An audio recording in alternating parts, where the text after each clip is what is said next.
Bueno, vamos a referirnos ahora a la tectónica en términos de instrumento operativo. Para ello, vamos a empezar a estudiar el uso de grillas, de elementos reguladores geométricos del proyecto, en relación al orden espacial y al esquema estructural,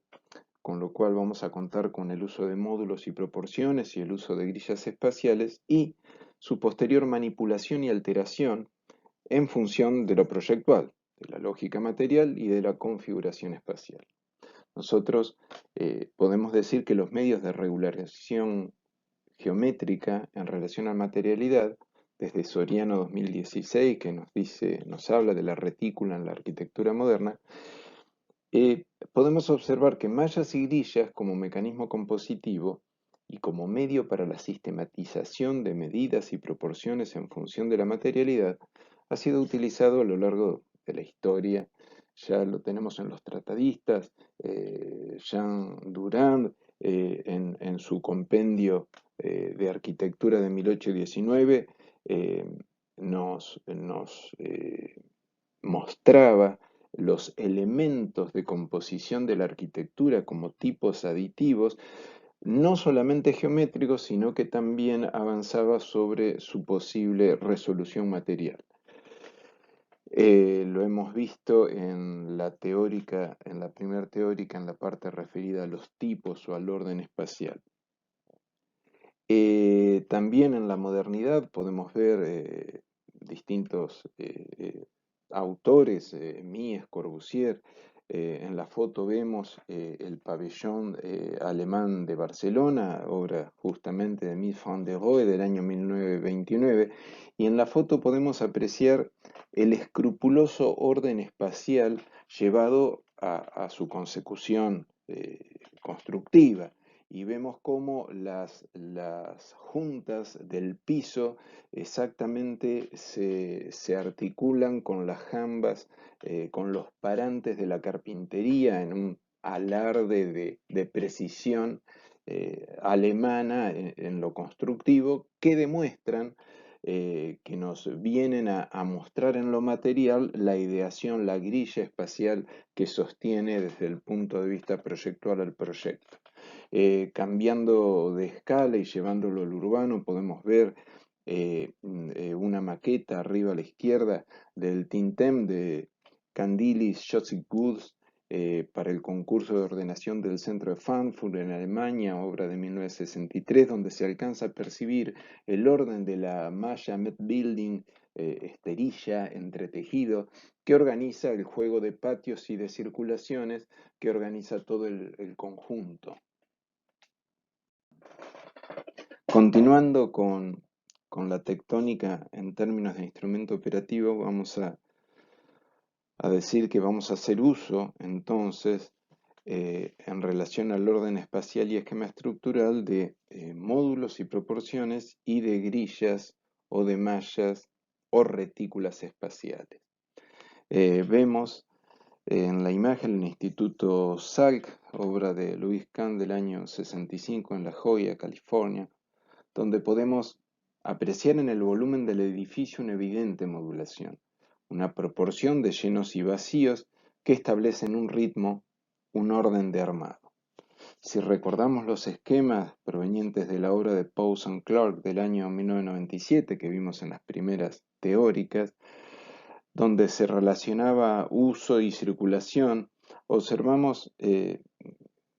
como habíamos visto en la teórica referida al tipos u organización espacial del objeto, la organización lineal del laboratorio Salk en pares de líneas con la particularidad de que en este caso se circula por los bordes de las organizaciones lineales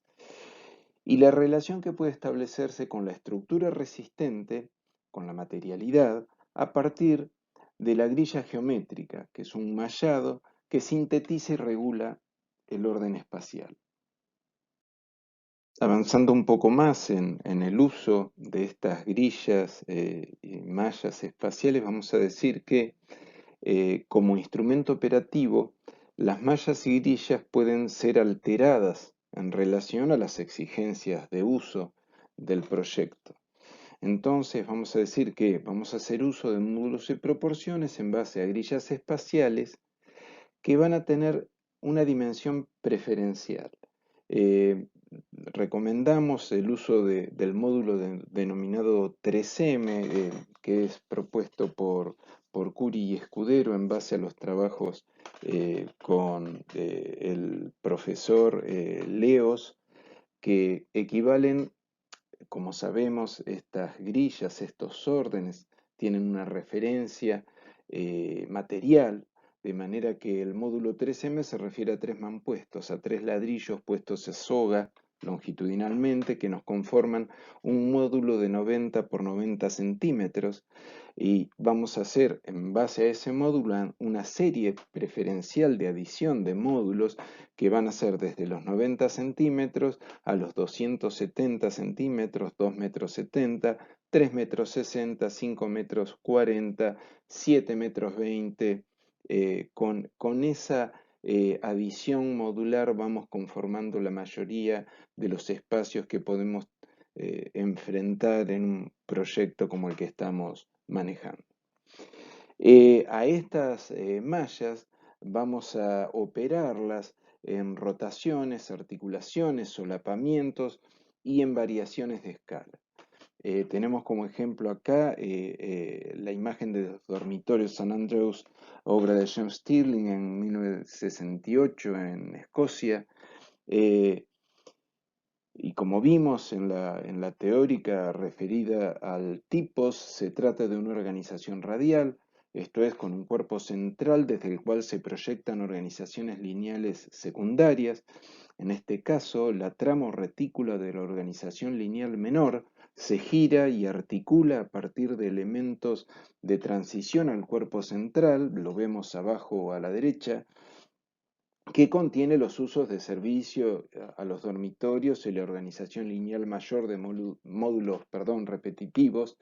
que dominan sobre la retícula girada. Pueden darse otros casos, como vemos arriba, tenemos el caso similar al de los dormitorios, donde las dos mallas son vinculados por un elemento articulador, pero también podría ser que se puede recurrir a que una de las mallas principal se solapa e impone su orden sobre la malla secundaria, o podemos recurrir también a un elemento que también esté mallado, pero que sufra un cambio de escala como figura protagonista. Bueno, continuando con este enfoque de la tectónica como instrumento operativo, vamos a decir que la manipulación y alteración también es en función de la lógica material de la estructura resistente. En ese sentido, esta manipulación y alteración va a ir en relación a los esfuerzos, en relación a la distancia entre apoyos y en relación a los espesores admisibles de todo el paquete estructural. Siguiendo a Ching en su obra de 2014, Manual de Estructuras Ilustrado, diremos que entonces la retícula se dimensiona y ajusta en función de su lógica material, de acuerdo a las distancias entre apoyos, que pueden ser muros de carga, vigas y postes, o sistemas mixtos, que en parte sean muros y en parte sean vigas y columnas. El orden estructural impone justamente un sentido que va desde la serie de vigas menores que reciben los esfuerzos directamente, sea desde las losas u otros elementos constructivos, y los transmiten a vigas jásenas, a vigas principales de mayor escuadría, que descargan en otros elementos como ser, en todo caso, columnas. Como se ve en el esquema de la derecha, en el caso de las luces comunes entre los 2 y los 4 metros de distancia entre apoyos, las losas pueden ser de sección maciza, de armadura en una o dos direcciones y un grosor de entre los 12 y 15 centímetros. Y para grandes luces, para luces mayores, entre los 4 y los 7 metros entre apoyo, puede recurrirse a losas alivianadas, a losas precomprimidas, a losas tipo hongo que resisten preponderantemente corte, a diferencia de las losas comunes que resisten preponderantemente flexión. eh, y logran las losas hongo un espesor de unos 20 o 25 centímetros, consumiendo muchísimo más material, pero evitando toda la serie de vigas que tiene una estructura común. También se puede recurrir a vigas T, que es una serie de vigas muy juntas unas a otras de una escuadrilla muy menor, o a encasetonados, que sería una nervulación en ambos sentidos, en ambas direcciones de los apoyos. Vemos en la imagen justamente una estructura expuesta, que es el Centro de Creación Contemporánea del Palacio de Tokio en París, que es una obra de la Catoni Basal del año 2012. Y como se ve en la figura, la estructura resistente está expuesta y a ella se articulan, se adosan los diferentes servicios de infraestructura del proyecto, y la estructura consta de columnas principales que soportan mayores esfuerzos y por tanto presentan una mayor escuadrilla, que se ven a la derecha de la figura, un poco tapadas por el esquema, pero alcanzan a verse unas columnas de sección cuadrangular mucho más importante, y luego a la izquierda vemos una hilera de columnas mucho más esbeltas y que evidentemente están recibiendo una carga mucho menor. Podemos ver hacia atrás, al fondo de la figura, y sobre las vigas jásenas que descansan sobre estas columnas de sección circular, eh, todas las vigas secundarias que están recibiendo la carga de las losas, de los forjados de entrepiso, y estos forjados están constituidos por esa nervuración que puede apreciarse, que queda vista, eh, eh, y que está conformada por una chapa nervurada, como si fuera una chapa ondulada, pero esta tiene un perfil hexagonal o cuadrangular, que se utiliza como encofrado perdido y como armadura de tracción, sobre la cual luego se cuela, se vuelca hormigón en un muy pequeño espesor, para conformar entonces las losas, que es una manera contemporánea de construir, evitando el uso de encofrados, como pueden ver ustedes en algunas obras, en algunos edificios en nuestra ciudad.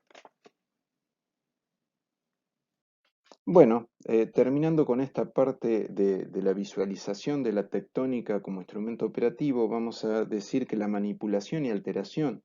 de la grilla, de la malla, de la retícula también es en función de la configuración espacial. El orden espacial, entonces, el que configura el proyecto, manipula y subordina la retícula conforme al uso y a la materialidad.